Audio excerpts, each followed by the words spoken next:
Olá, boa noite a todos. Está começando mais um Canal Rural Entrevista. Um programa, você já sabe, para discutir os grandes temas de interesse do agronegócio e da sociedade brasileira. E hoje, direto aqui dos nossos estúdios em São Paulo, nós estamos recebendo Luiz Carlos Correia Carvalho, o Caio Carvalho, presidente da ABAG, Associação Brasileira do Agronegócio. Caio, obrigado pelo seu tempo, é uma satisfação recebê-lo aqui nos nossos estúdios do Canal Rural. Giovanni, um abraço, um prazer estar com vocês e seus ouvintes. Eu quero começar com um tema que não tem como a gente deixar de abrir essa nossa conversa, essa nossa entrevista. São inúmeras as variáveis que impactam as diversas cadeias produtivas do agronegócio. Recentemente estamos convivendo com mais uma, o conflito no leste europeu, o conflito entre Rússia e Ucrânia, grandes produtores, principalmente de milho e de cereais de inverno, sem falar de gás, petróleo, energia, que acabam tendo um efeito colateral na economia mundial. Como a ABAG avalia esse momento, riscos, desafios e também oportunidades ao agronegócio brasileiro? Bem, Giovanni, o primeiro impacto foi um impacto danado, porque nós estávamos, obviamente, terminando a primeira safra, período de comercialização. Nós vínhamos acompanhando um crescimento dos preços nítidos, tanto de soja quanto de milho, do ponto de vista dos grãos, outros produtos em alta. Vem o conflito, nós sabíamos que com petróleo em alta, sustentando as outras commodities, o rei petróleo em alta sustentando, a tendência era de preços altos. Nós ficávamos em dúvida do que iria acontecer, realmente todo mundo assustado com aquilo.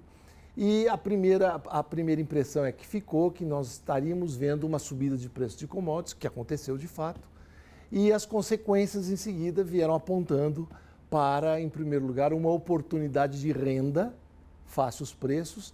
Em segundo lugar, de novo, um desequilíbrio na lógica, digamos, da logística global do ponto de vista, digamos assim, de oferta e demanda e nas dificuldades de infraestrutura. Então, a gente imediatamente começou a perceber que teríamos maior volatilidade desses preços e percebemos o petróleo indo a 120, 140, voltando para 100, 98, voltando a 110, 115, mais as commodities agrícolas em alta. Né? Então, essa foi uma primeira visão clara que nós provavelmente teríamos preços de commodities em alta, que é uma oportunidade. Por outro lado, percebemos que a visão que é, digamos, uma ameaça dos países europeus e até dos Estados Unidos, de repente começarem a se esquecer do que eu falei. Quer dizer, plantem em áreas de proteção ambiental, plantem porque o problema agora é segurança alimentar, esqueçam da questão do carbono negativo, né, do carbono fóssil, ou seja, esse é o lado que mais, digamos assim, nos deixa desconfortáveis, quer dizer, coisas importantes que tinham sido unânimes começam a ser descartadas por essa crise, né? Daqui a pouco a gente vai falar sobre essa questão da sustentabilidade, algo transversal, né, pertinente a todas as cadeias produtivas do agronegócio aí. Essa mesma crise acendeu novamente a luz dos fertilizantes, a dependência da agricultura brasileira do insumo importado. A Rússia é um dos principais fornecedores do Brasil, de insumos para mistura de fertilizantes. Aqui nós vemos também um risco, fala-se muito de uma possível escassez de fertilizantes para a agricultura brasileira na próxima safra. Aqui a gente vê um risco, mas também uma oportunidade. A gente viu recentemente o governo federal lançar o Plano Nacional de Fertilizantes. A gente sabe que isso não acontece da noite para o dia, mas não deixa de ser um norte para a gente diminuir essa dependência externa também de um insumo tão importante para a vocação natural da economia nossa, que é a agricultura. Eu acho que tem dois pontos, Giovanni, que caracterizam o mundo tropical, onde o Brasil se insere. Primeiro, que toda a tecnologia que nós fizemos aqui esteve baseada em ciência, em desenvolvimento próprio de tecnologia, que nos levou a esse protagonismo que tem o Brasil na questão agro, na questão tanto de pecuária, quanto de grãos, quanto de açúcar, quanto de café, ou seja, de produtos de uma forma geral do agro.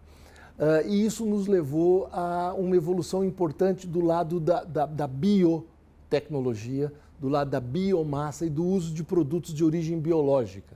Então, nós temos hoje, por exemplo, uma série de desenvolvimentos de produtos biológicos que, quando utilizados, permitem que alguns produtos, como fósforo, que ficam fixados no solo, possam ser liberados para a planta com o uso de produtos biológicos. Isso certamente, com escassez de produtos de base de fósforo, vão ser utilizados no nosso mundo tropical e nos darão a segurança de que a gente poderá ter produção. Resultado disso, temor nosso, o mundo todo vai ter uma queda de produtividade grande. Isso levará a um desbalanço de oferta e demanda a preços maiores, oportunidade, preços maiores. Crise, redução de oferta. O Brasil, como é que fica nisso?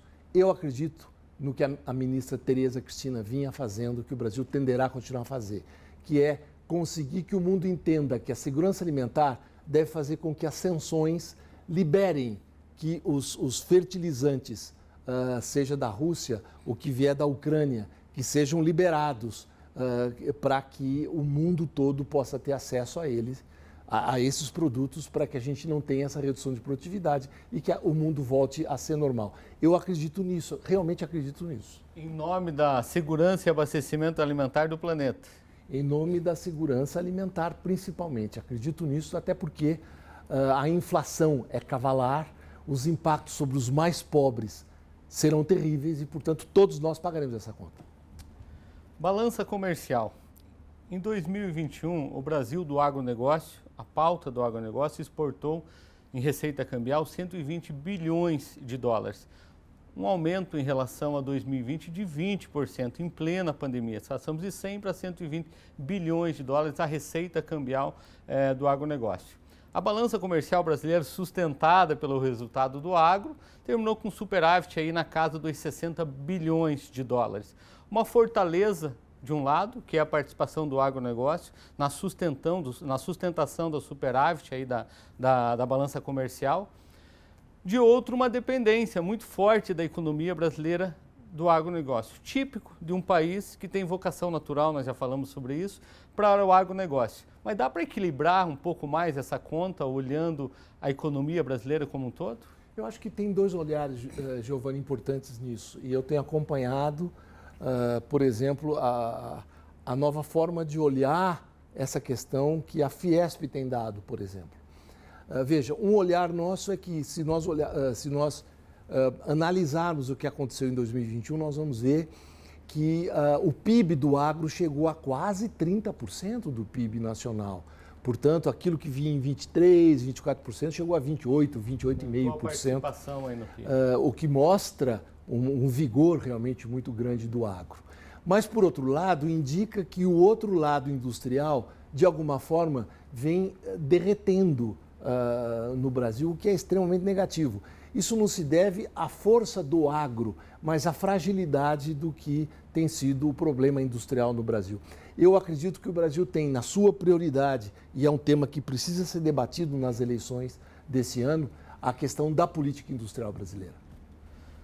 Essa receita tem a ver com câmbio, outra variável cada vez mais ativa quando a gente fala de agronegócio, seja por componentes políticos ou econômicos. Como o agro tem lidado com a intensidade dessa variável? Câmbio a 5,80, hoje a 4,60 praticamente. Em alguns momentos ela parece ser benéfica quando eu falo de exportações, mas muito nociva quando eu olho o aumento dos custos de produção também dolarizados. Como que vocês têm trabalhado com essa questão? No momento agora, se analisarmos a conjuntura atual e as tendências de 2022 e 2023, é provavelmente uma tendência do câmbio girar em torno de 4,5, 4,6, 4,7. O que isso significa?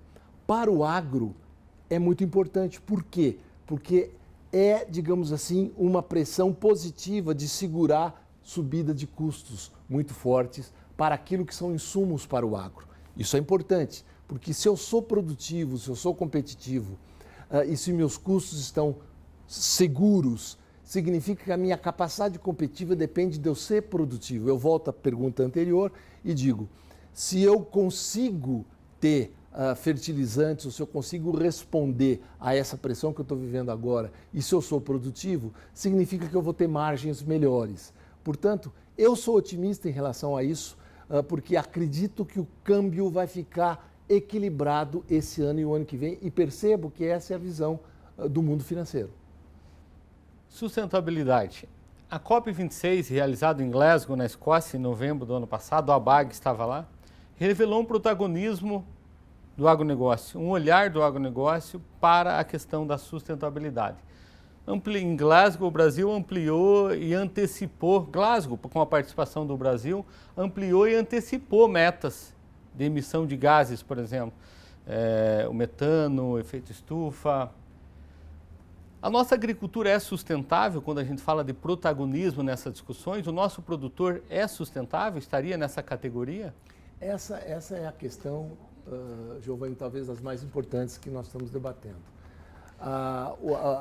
O agro brasileiro, ele é, antes de mais nada, extremamente competitivo. E a pergunta é, o que é ser competitivo? No desenho claro das cadeias produtivas, é ele poder ser produtivo e ser sustentável e conseguir, de uma forma muito clara, trazer para o agricultor margens. Porque o sistema brasileiro do agro não é um sistema subsidiado, né? Que, volto a dizer, que é a base dos países que competem conosco. Portanto, as narrativas normalmente são muito contra o Brasil, porque basicamente o Brasil vem deslocando ano a ano muitos dos países que competem conosco. Ok, Caio, eu preciso chamar um breve intervalo, mas a gente volta já já. E você que nos acompanha, não saia daí, é só um instante.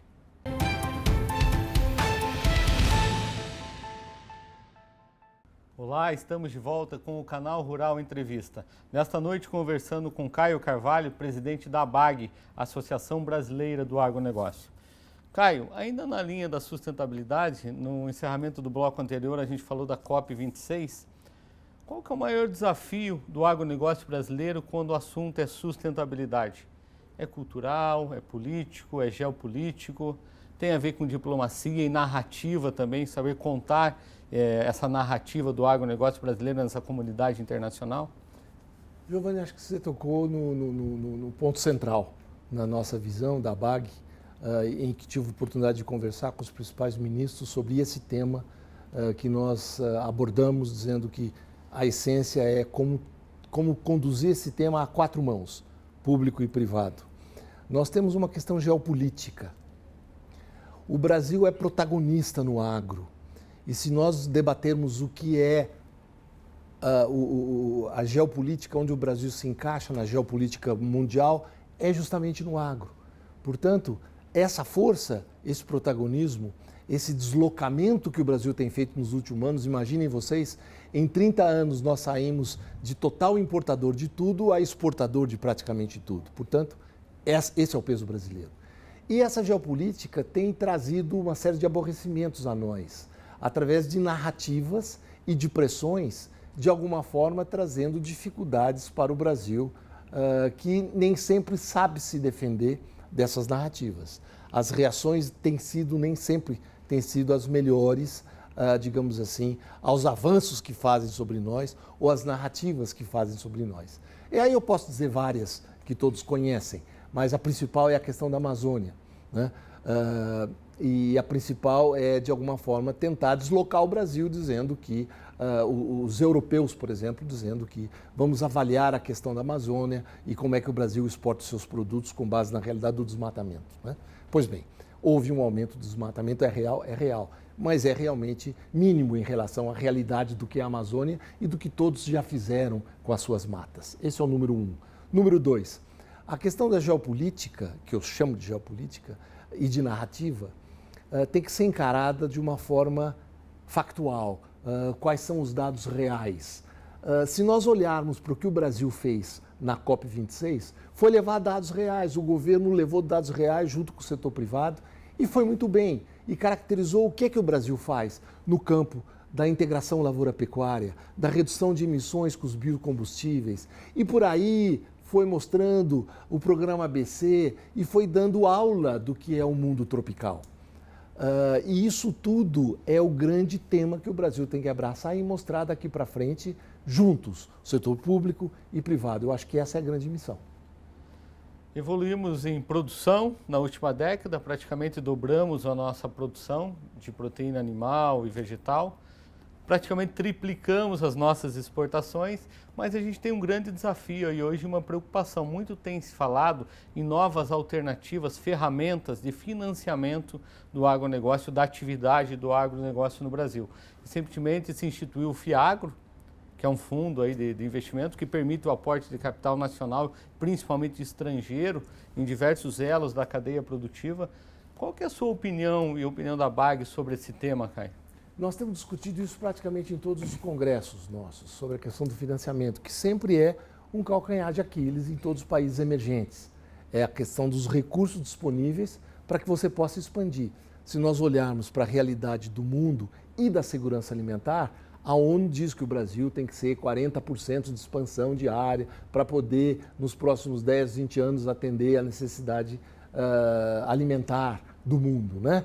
Então, como é que o Brasil vai fazer isso? Se nós olharmos os últimos 30 anos, nós vamos ver que saímos do crédito tradicional, de Banco do Brasil, daquela coisa de plano de safra, e de repente hoje a gente vê as grandes empresas traders ou trading companies, exportadoras sendo financiadoras, as grandes multinacionais insumos modernos sendo as grandes financiadoras, bancos comerciais sendo grandes financiadoras, os grandes fundos, grandes financiadores. Então a gente mudou esse espectro. Nós temos um calcanhar de Aquiles importante e é isso que nós temos discutido muito. Como é que a gente vai fazer com que as médias propriedades, porque as pequenas, de alguma forma, têm os programas de financiamento das pequenas propriedades. Mas as médias propriedades, para mim, é uma dor de cabeça que tanto o governo quanto nós temos. Como é que a gente cria um mecanismo de financiamento para as médias propriedades, provavelmente via integração lavoura-pecuária-floresta e provavelmente com programas vinculados à espetacular redução de emissões que eles fazem. Eu acho que esse é um caminho novo que a gente tem que trilhar. Falamos sobre produção, exportação, balança comercial, mas para produzir e entregar precisamos de infraestrutura. A gente sabe que o Brasil há décadas aí vem sofrendo, principalmente nesse caminho do multimodal para tentar resolver essa situação. O fato é que, para atender as regiões tradicionais do agronegócio, sul, sudeste, centro-oeste, olhando mais para o Mato Grosso, Goiás, e as novas fronteiras, vamos olhar para o Mato Piba, a convergência ali do Maranhão, Tocantins, Piauí, Bahia, o próprio Mato Grosso com uma nova fronteira sendo explorada no Nordeste, às margens da BR-156. E Roraima, com potencial mais abreviado, mas ainda assim um potencial para o desenvolvimento do agronegócio. Me parece que, bem ou mal, a um custo maior ou menor, essa logística avançou. Estamos tirando o atraso, na verdade. É isso mesmo? Como que vocês têm chegado a que isso é custo, isso é competitividade, isso é desafio? O que nós fizemos nos últimos 3 anos em logística e infraestrutura é algo inacreditável para mim. Digo isso com todas as letras. É inacreditável. O que está acontecendo? A gente imagina o país do futuro olhando para o norte, a saída pelo leste, pelo oeste. A gente começa a sonhar com plantas industriais de milho, de soja aqui em São Paulo, vindo por trem de Mato Grosso, com plantas aqui, plantas no Paraná. Esse é o Brasil que a gente quer e do futuro. O Mato Piba, com alta tecnologia de integração lavoura-pecuária, com plantas saindo pela Bahia, saindo pelo norte. Esse é o Brasil que todo mundo quer ver e é isso que a gente quer. Portanto, não dá para pensar em agricultura sem imaginar a continuidade do que foi feito nos últimos 3 anos para os próximos 20 anos. Essa é a grande revolução que a gente viu nos últimos 3 anos. Nos encaminhando já para a parte final da nossa entrevista, da nossa conversa, Caio, em período pré-eleitoral não tem como a gente deixar de falar de eleições 2022, bastante polarizada neste momento. Queria a sua opinião sobre essa polarização, mas também quais temas do agro não podem ficar fora da pauta, principalmente do Executivo Federal e dos Executivos Estaduais? Olha, o primeiro ponto que eu queria dizer é que há algumas pessoas que eu respeito muito que dizem que a prioridade devia ser singular, não devia ser plural. Então, devia ser qual é a prioridade, né? Eu diria que é geopolítica. O Brasil tem como prioridade uma atuação numa linha forte, constante, firme, público-privada com a questão da geopolítica que está nos afligindo, que está nos pressionando. Através da geopolítica, vem as narrativas, vem a confiança, virá o capital e, através disso, virá a possibilidade de nós continuarmos a ter toda essa lógica de produtividade, de sustentabilidade, de logística, infraestrutura, de crescimento, de investimento, de tal forma que o Brasil realmente continue como grande protagonista. Número 2, fundamentalmente, reformas essenciais para custo. O agricultor é muito competitivo, mas o custo do Brasil nos maltrata de uma forma terrível. Reforma administrativa, reforma tributária, sem falar em reforma política, que também é muito importante, mas essas duas serão fundamentais nos próximos anos. Estamos chegando ao final de mais um Canal Rural Entrevista. Eu quero agradecer o Caio e convidar ele para as considerações finais. Você tem um convite a fazer também pela BAG, né, Caio? Então, por favor. Olha, quero, em primeiro lugar, agradecer muito, Giovanni, essa oportunidade, grande oportunidade de estar falando com os senhores. Lembrá-los que todo ano a gente faz o nosso Congresso Nacional e esse ano o nosso tema é geopolítica, como eu disse, o grande tema do Brasil. E a gente vai ter gente muito importante lá de fora, aqui de dentro, debatendo o que fazer, como fazer, o que é fundamental e por que temos tantas dificuldades. Não percam, participem, vai ser um prazer tê-los conosco, do Brasil todo, nos acompanhando, seja presencialmente, seja virtualmente, que será um congresso híbrido para que todos possam participar. Vai ser um grande prazer tê-los conosco. O congresso acontece quando mesmo, Caio? O congresso acontece em agosto, 1º de agosto, aqui em São Paulo, no hotel Sheraton Hotel. Gente, conto com vocês. Caio, mais uma vez, obrigado. E você que nos acompanha, obrigado pela audiência e até a próxima.